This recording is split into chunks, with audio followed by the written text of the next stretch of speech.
ಇತ್ತೀಚೆಗೆ ಹೆಚ್ಚಿನವರಿಗೆ kidney stone ಸಮಸ್ಯೆ ಎದುರಾಗ್ತಾ ಇದೆ. ಸಾಕಷ್ಟು ನೀರು ಕುಡಿಯದೇ ಇದ್ರೆ ಕಿಡ್ನಿ ಸ್ಟೋನ್ ಆಗುವಂತ ಸಾಧ್ಯತೆ ಅಧಿಕವಾಗಿರುತ್ತೆ. ಆದರೆ ಕಿಡ್ನಿ ಸ್ಟೋನ್ ಉಂಟಾಗೋಕೆ ಹಲವು ಕಾರಣಗಳಿವೆ. ಅದನ್ನ ಆರಂಭದಲ್ಲೇ ಪತ್ತೆ ಹಚ್ಚಿ ಸೂಕ್ತ ಚಿಕಿತ್ಸೆ ಪಡೆದುಕೊಂಡ್ರೆ ಉತ್ತಮ. ಆದರೆ ನಮಗೆ ಮೂತ್ರಪಿಂಡದಲ್ಲಿ ಕಲ್ಲುಗಳಾಗಿದೆ ಅಂತ ತಿಳಿಯೋದು ಹೇಗೆ? ಅದರ ಆರಂಭಿಕ ಲಕ್ಷಣಗಳು ಏನು? ಆ ಬಗ್ಗೆ ವಿವರ ಇಲ್ಲಿದೆ ನೋಡಿ. ಈ ಲಕ್ಷಣಗಳಿದ್ರೆ ಕಿಡ್ನಿ ಸ್ಟೋನ್ ಅಪಾಯವಿದೆ ಎಂದರ್ಥ. ಇತ್ತೀಚಿನ ಆಧುನಿಕ ಮತ್ತು ಒತ್ತಡದ ಜೀವನ ಶೈಲಿಯ ನಡುವೆ ನಮ್ಮ ಆರೋಗ್ಯದ ಬಗ್ಗೆ ಗಮನ ಹರಿಸುವುದೇ ಕಷ್ಟವಾಗಿದೆ.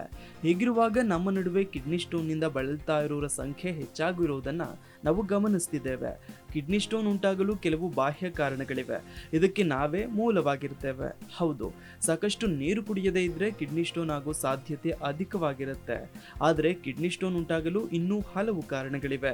ಇದನ್ನು ಆರಂಭದಲ್ಲೇ ಪತ್ತೆ ಹಚ್ಚಿ ಸೂಕ್ತ ಚಿಕಿತ್ಸೆ ಪಡೆದ್ರೆ ಉತ್ತಮ. ದೀರ್ಘಕಾಲದ ಸಮಸ್ಯೆ ಆದ್ರೆ ಶಸ್ತ್ರಚಿಕಿತ್ಸೆ ಮಾಡೋದು ಕೂಡ ಅನಿವಾರ್ಯವಾಗಬಹುದು. ಆದ್ರೆ ನಮಗೆ ಮೂತ್ರಪಿಂಡದಲ್ಲಿ ಕಲ್ಲುಗಳಾಗಿದೆ ಅಂತ ತಿಳಿಯೋದು ಹೇಗೆ? ಅದರ ಆರಂಭಿಕ ಲಕ್ಷಣಗಳು ಹೇಗಿರ್ತವೆ? ಯಾವ ರೀತಿಯ ಅನಾರೋಗ್ಯ ಸಮಸ್ಯೆ ಇದರಿಂದ ನಮ್ಮ ಮೇಲೆ ಉಂಟಾಗಲಿದೆ ಅನ್ನೋ ಪ್ರಶ್ನೆಗಳೆಲ್ಲ ಎದುರಾಗ್ತವೆ. ಆ ಬಗ್ಗೆ ಇಲ್ಲಿದೆ ವಿವರ.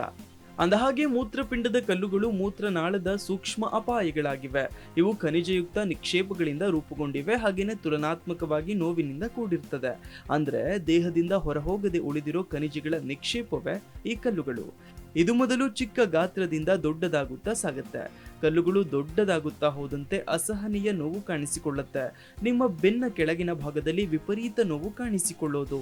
ಯಾರೋ ನಿಮ್ಮ ಬೆನ್ನಿಗೆ ಒಂದೇ ಸಮನೆ ಗುದ್ದುತ್ತಿರುವಂತೆ ನೋವು ಭಾಸವಾಗುತ್ತೆ. ಕೆಲವೊಮ್ಮೆ ಇದು ಹೊಟ್ಟೆಯ ಕೆಳಭಾಗದಲ್ಲೂ ಅಸಹನೀಯ ನೋವು ಉಂಟು ಮಾಡುತ್ತೆ. ಪದೇ ಪದೇ ಮೂತ್ರ ವಿಸರ್ಜನೆಯ ಪ್ರಚೋದನೆ ಹೆಚ್ಚೋದು, ಆದರೆ ಸರಿಯಾಗಿ ಮೂತ್ರ ವಿಸರ್ಜನೆಯಾಗದೆ ತಡೆಯೊಡ್ಡಿದ ಭಾವನೆ ಎದುರಾಗೋದು, ಇಲ್ಲದೆ ಮೂತ್ರ ವಿಸರ್ಜನೆಯ ಸಮಯದಲ್ಲಿ ನೋವಾಗೋದು, ಉರಿಯೂತ, ಮೂತ್ರದ ಬಣ್ಣ ಹಳದಿ ಇಲ್ಲದೆ ಕಂದು ಬಣ್ಣಕ್ಕೆ ತಿರುಗಿದ್ರೆ ಮೂತ್ರದ ಸೋಂಕು ಮತ್ತೊಂದು ಸೂಚಕವೂ ಆಗಿರಬಹುದು. ದುರ್ವಾಸನೆಯಿಂದ ಕೂಡಿದ ಮೂತ್ರವೂ ಸಹ ಮೂತ್ರಪಿಂಡದ ಕಲ್ಲಿನ ಸೂಚಕವಾಗಿರುತ್ತೆ. ಮೂತ್ರಪಿಂಡದಲ್ಲಿ ಕಲ್ಲು ನಿರ್ಮಾಣವಾಗುವ ಸಾಧ್ಯತೆ ಹೇಗೆ? ಇತ್ತೀಚಿನ ಸಂಶೋಧನೆಯ ಪ್ರಕಾರ ಯಾವ ಆಹಾರದಲ್ಲಿ ಆಕ್ಸಲೇಟ್ ಎಂಬ ಕಣಗಳು ಹೆಚ್ಚಿರ್ತವೋ ಆ ಆಹಾರಗಳ ಸೇವನೆಯಿಂದ ಮೂತ್ರಪಿಂಡಗಳಲ್ಲಿ ಕಲ್ಲುಗಳು ಮೂಡುವ ಸಂಭವ ಅತಿ ಹೆಚ್ಚಾಗುತ್ತೆ. ಪೀನಟ್ ಬಟರ್, ಚಾಕ್ಲೇಟ್, ಪಾಲಕ್, ಕಾಫಿ, ಬಿಯರ್ ಮೊದಲಾದ ಆಹಾರಗಳ ಸೇವನೆಯಿಂದ ಮೂತ್ರಪಿಂಡಗಳ ಕಲ್ಲುಗಳಾಗುವ ಸಾಧ್ಯತೆ ಹೆಚ್ಚು. ಮೂತ್ರಪಿಂಡಗಳಲ್ಲಿ ಕಲ್ಲುಗಳಾಗಲು ಕೆಲವು ವಾತಾವರಣದ ಪರಿಸ್ಥಿತಿಗಳು ಕೂಡ ಕಾರಣವಾಗ್ತವೆ. ಅಂದ್ರೆ ಬಿಸಿ ಇರುವ ಪ್ರದೇಶದಲ್ಲಿ ವಾಸಿಸೋರು ಈ ಸ್ಥಿತಿಗೆ ಹೆಚ್ಚು ಒಳಗಾಗ್ತಾರೆ. ಯಾಕಂದ್ರೆ ವಾತಾವರಣದ ಬಿಸಿಯ ಪರಿಣಾಮದಿಂದ ತಂಪುಗೊಳಿಸಲು ದೇಹ ಹೆಚ್ಚಿನ ನೀರನ್ನ ಬಳಸೋ ಕಾರಣ ಮೂತ್ರ ಹೆಚ್ಚು ಸಾಂದ್ರೀಕೃತವಾಗುತ್ತೆ. ಅಂದ್ರೆ ಮೂತ್ರಪಿಂಡದ ಕಲ್ಲುಗಳಿಗೆ ಚಿಕಿತ್ಸೆ ನೀಡೋದು ಹೇಗೆ? ಮೂತ್ರಪಿಂಡದ ಕಲ್ಲುಗಳನ್ನು ತೊಡೆದುಹಾಕಲು ಹಲವಾರು ಚಿಕಿತ್ಸಾ ಆಯ್ಕೆಗಳಿವೆ. ಹಾಗಿದ್ದು ಕೂಡ ಚಿಕಿತ್ಸೆ ನಿಮ್ಮ ಸ್ಥಿತಿಯ ಹಂತವನ್ನು ಅವಲಂಬಿಸಿರುತ್ತೆ.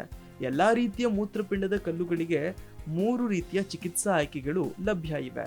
ಕಲ್ಲು ಗಾತ್ರದಲ್ಲಿ ಚಿಕ್ಕದಾಗಿದ್ರೆ ವೈದ್ಯರು ಶಸ್ತ್ರಚಿಕಿತ್ಸೆಯ ಅಗತ್ಯವೇ ಇಲ್ಲದೆ ನೈಸರ್ಗಿಕ ರೀತಿಯಲ್ಲಿ ಅದನ್ನು ಹೊರಹಾಕೋ ಮಾರ್ಗವನ್ನು ಸೂಚಿಸಬಹುದು. ಇದಕ್ಕೆ ನಿತ್ಯವೂ 3 ರಿಂದ 4 ಲೀಟರ್ ನೀರು ಕುಡಿಯುವಂತೆಯೂ ಹೆಚ್ಚು ಮೂತ್ರ ವಿಸರ್ಜನೆ ಮಾಡುವಂತೆಯೂ ವೈದ್ಯರು ಸೂಚಿಸಬಹುದು. ಇನ್ನು ಎರಡನೇ ಆಯ್ಕೆಯು ನೋವು ಔಷಧಿಗಳನ್ನು ಅನುಸರಿಸೋದು. ಇದಲ್ಲದೆ ದೊಡ್ಡ ಮಟ್ಟದ ಪರಿಹಾರವನ್ನು ಸಹ ನೀಡಬಹುದು.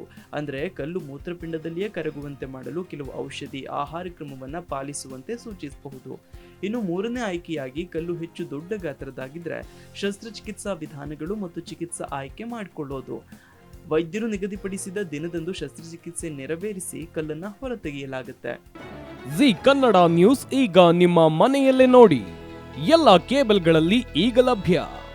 ಸನ್ Direct 292, Jio TV 1334, U digital 162, city cable 51, GTPL 17, Abhishek cables 821, Rockline telecommunication 51, Shri Basaveshwara number 60, Vinayaka digital number 53, in digital number 896ರಲ್ಲಿ. ನಿಮ್ಮಿಸ್ತದ ಜಿ ಕನ್ನಡ ನ್ಯೂಸ್ ನೋಡಿ ಆನಂದಿಸಿ.